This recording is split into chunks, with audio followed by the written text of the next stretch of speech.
Good afternoon. আজকে morning বলবো না, বিকজ মর্নিং অনেকক্ষণ আগে চলে গেছে। Good afternoon, welcome back to my channel, welcome to a new blog.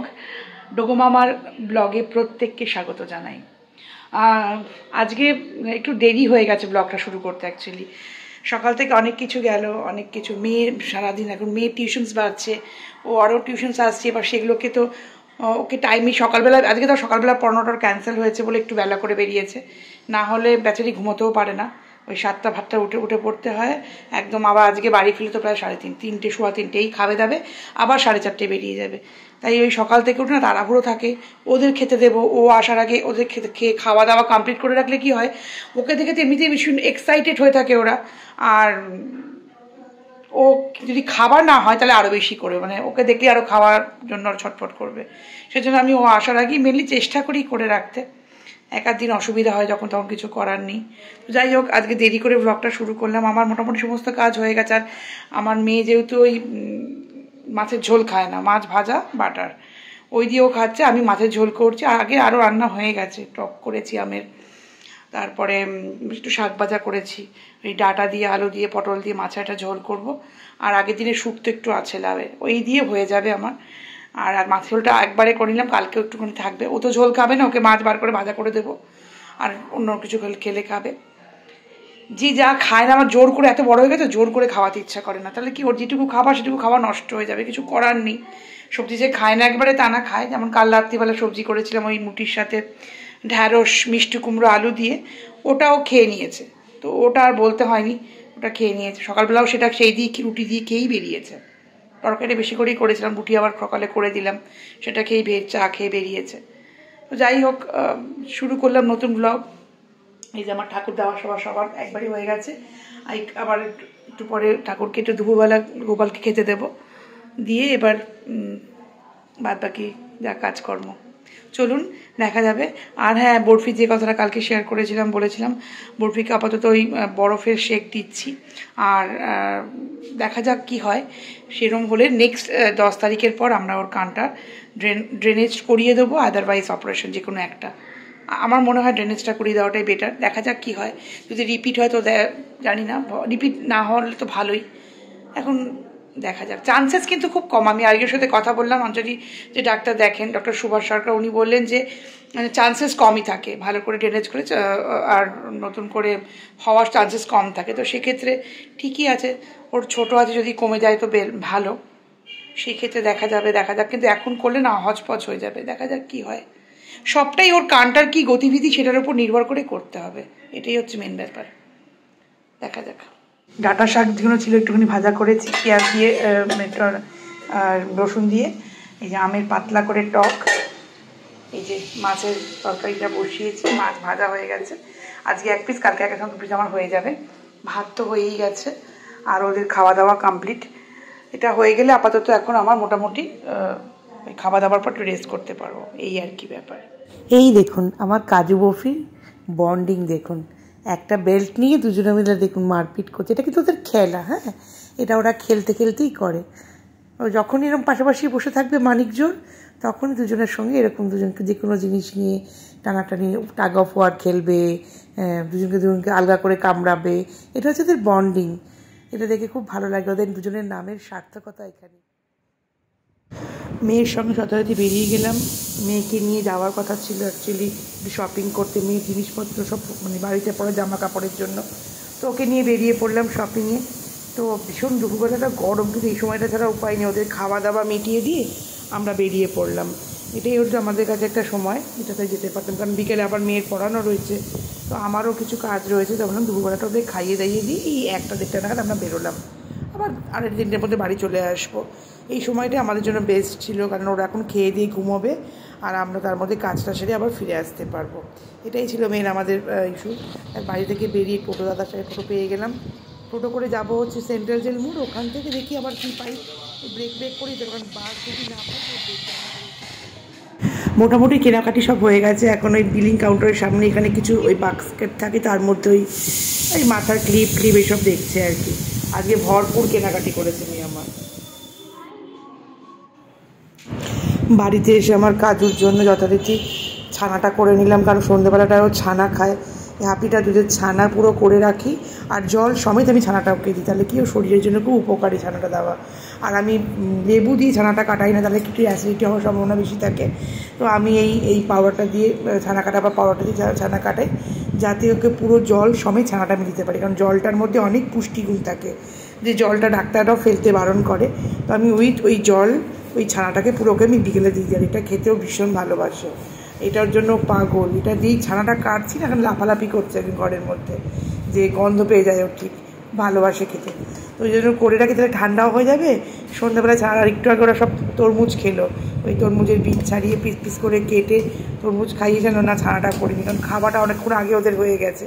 এসে ওদের একটু তরমুজ খেতে দিলাম, আর আমরা টুকটাক খেয়ে যাচ্ছি, যেহেতু আমার একাদশী ছিল, নিরামিষ খাবো, একাদশী করেছিলাম বলে, তো নিরামিষ খেয়েছি। তো এই জন্য ভাবলাম ছানাটা করে রাখি। এটা একটা পর্ব চলবে আমার মেয়ের, এই যত কিছু ড্রেসিং সব পরে পরে দেখবে, ট্রায়াল দেবে, কোনটা কী লাগছে আমাকে এবার বলতে হবে, এটা ঠিক লাগছে কিনা। ও নিজেই কেনাকাটিটা করতে পারতো, কিন্তু ও নিজের কিনতে গেলে উল্টোপাল্টা নিয়ে চলে আসতো, না সাইজ ঠিক করে কিনতে পারে, খুব ঢড়া কিনবে, নাহলে খুব মানে কোনো বোঝে না এখনও পর্যন্ত কেনাকাটিটা, না ও নিজে এখনও কনফিডেন্স পায় না, ওই জন্য বলে মা তুমি চলো। তত এদিক ওকে দেওয়ার পর আমি সন্ধে দিতে চলে এলাম, সন্ধেবাতি দেখিয়ে এবার গিয়ে একটু বসবো যথারীতি। হরে রাম রাম রাম হরে শ্রীকৃষ্ণ গোবিন্দ দীনবন্ধু জগৎপতে গোপেশ গোপিকাকান্ত রাধাকান্ত নমস্তুতে কৃষ্ণ। না বস কবি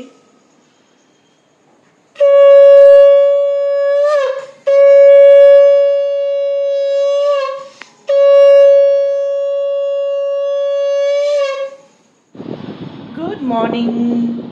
অ্যাকচুয়ালি কালকে ব্লগটা আমি স্টার্ট করেছিলাম, বাট কালকের ব্লগটা আমি আর শেষ করতে পারিনি, কারণ আমার এই লাস্ট 3-4 দিন ধরে প্রচণ্ড ভাইরাল ফিভার আবার হয়েছে। জানি না কেন এতটা বারবার করে ফিভার হচ্ছে, ইমিউনিটিটা ভীষণ লো হয়ে গেছে। অ্যাকচুয়ালি শরীরটা খুব দুর্বল, আমার কোনো কাজে এনার্জি পাচ্ছি না। কালকে বাধ্য হয়ে আমি মানে P650 খেতে পারি না, কারণ খেলে আমার শরীর খুব উইক লাগে, হয়তো গা হাত পা ব্যথা কমে যায়, কিন্তু প্রচণ্ড শরীর না উইক লাগে, শরীরের জোরটা কমে গেছে।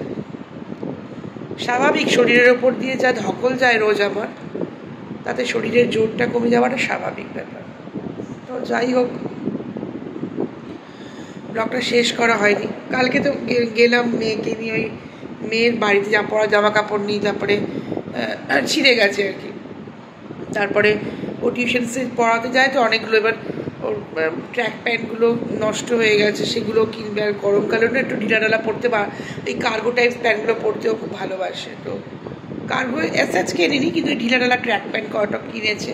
আমরা একটু জুডিওতে গিয়েছিলাম, জুডিওতে ভালো লাগে, মানে আমাদের ওই সাধ্যের মধ্যে আর কি হয় আর কি।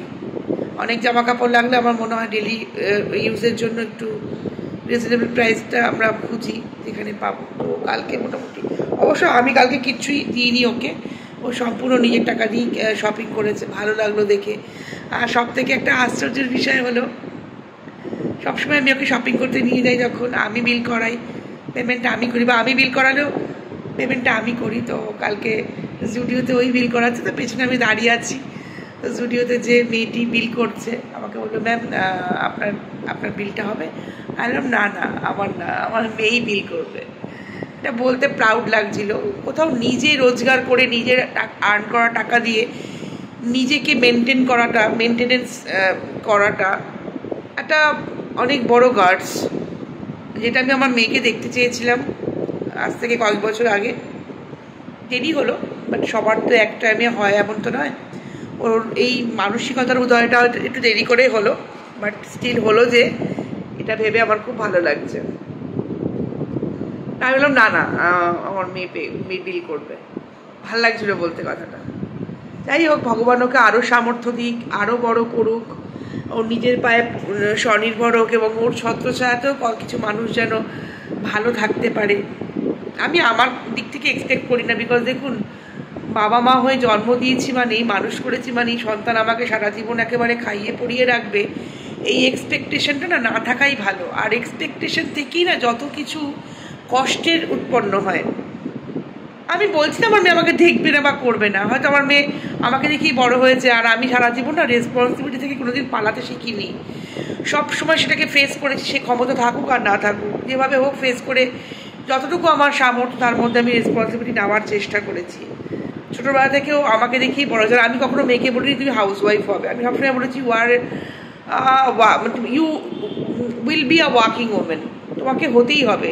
তুমি কারোর রেসপন্সিবিলিটি নিতে পারো না পারো, নিজের রেসপন্সিবিলিটি নিজে নিতে পারবে, এইটা যেন তোমার থাকে। তোমাকে যেন কারোর উপর নির্ভর করতে না হয়। তোমার যেটা ভালো লাগছে খেতে, তোমার যেটা ভালো লাগছে পড়তে, সেটা তুমি যেন তুমি নিজেই করতে পারো। তোমাকে যেন কারোর উপর নির্ভর করে থাকতে না হয়। সেটা মা বাবাও হতে পারে, সেটা হাজব্যান্ড হতে পারে, সেটা অন্য কেউ হতে পারে, বাট আমি চাই না তুমি কারোর উপর নির্ভর করো। আমি লাইফের যে ফেজের মধ্যে দিয়ে গেছি না, আমি জীবনে কোনোদিন যে ওয়ার্কিং ওম্যান হবো আমি ভাবিনি, কিন্তু আমাকে সারাটা জীবনই কাজ করতে হয়েছে, সংসার প্লাস বাইরের কাজ দুটোই করতে হয়েছে, এবং তার জন্য আমাকে না অনেক কষ্ট ফেস করতে হয়েছে। আর এই ফেস করতে গিয়ে আমি লাইফে অনেক কিছু স্ট্রেস, অ্যাংজাইটি এসবের মধ্যে দিয়ে গিয়েছি। আমি চাই না আমার মেয়ে সেটার মধ্যে দিয়ে যাক। আর ও ছোটোবেলা থেকে যেসব সিচুয়েশনের মধ্যে দিয়ে গেছে না, অনেকটা হ্যাবিচুয়েটেড। আমার যদি কিছু হয়েও যায়, জানি না ভগবান কপালে কী রেখেছেন, ও নিজেকে ঠিক সামনে নিতে পারবে। এইটুকু ক্ষমতা আমার মেয়েকে আমি করতে পেরেছি, যে তার জন্য ভগবানের কাছে আমি অশেষ কৃতজ্ঞ, যে আমার মেয়েকে আমি সেই জায়গাটা করাতে পেরেছি। যাই হোক, নিজে বড় হোক, জীবনে অনেক বড় হোক, একজন ভালো মানুষ হোক, আর খুব রেসপন্সিবল একজন মানুষ হোক। রেসপন্সিবিলিটিটা খুব দরকার। যারা রেসপন্সিবিলিটি থেকে দূরে পালায় তারা এন্ড অফ দ্য ডে কিন্তু ভালো থাকে না। আপনি রেসপন্সিবিলিটি নিয়ে হয়তো অনেক স্ট্রেস নিয়ে ফেলবেন, অনেক কিছু, কিন্তু মানসিক তৃপ্তি হবে যে আপনি ওইখান থেকে পালাননি। আপনি নিজের কাছে খুব সৎ থাকবেন যে আমি আমার রেসপন্সিবিলিটিগুলোকে আপ্রাণ চেষ্টা করেছি ফুলফিল করার। এবং সবটা আমাদের হাতে থাকে না, পরিস্থিতিও আমাদের হাতে থাকে না, সেটা আলাদা বিষয়। কিন্তু কেউ যদি রেসপন্সিবিলিটি আমাকে নিতে হবে এই ভয়ে পালায়, তাহলে তার মানসিক তৃপ্তি কোনোদিনই হয় না। যাই হোক, আমি চাই আমার মেয়ের জীবনে অনেক সুপ্রতিষ্ঠিত হোক, ও যেন নিজের নির্ভর নিজেই হতে পারে। Ultimately end of the day আমরা নিজের, তাই না? আমাদের একাই চলতে হয়, একাই বাঁচতে হয়। যাই হোক, ভালো লাগলো, মা হিসাবে খুব প্রাউড ফিল হলো।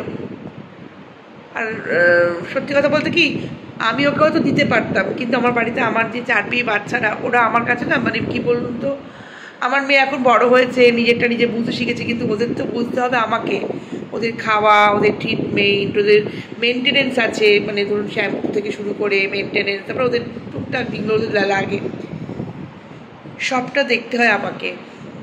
সবটাই আমি দেখি, এই খরচাটা আমাকেই তুলতে হয়, আমাকেই জোগাড় করতে হয়। সেই জন্য আমি ওকে না এমন কিছু আর করতে পারি না। তাই আমি ওকে বলছি তুমি তোমারটা করো, তাহলেই হবে, এইটুকুই, আর কিছু না।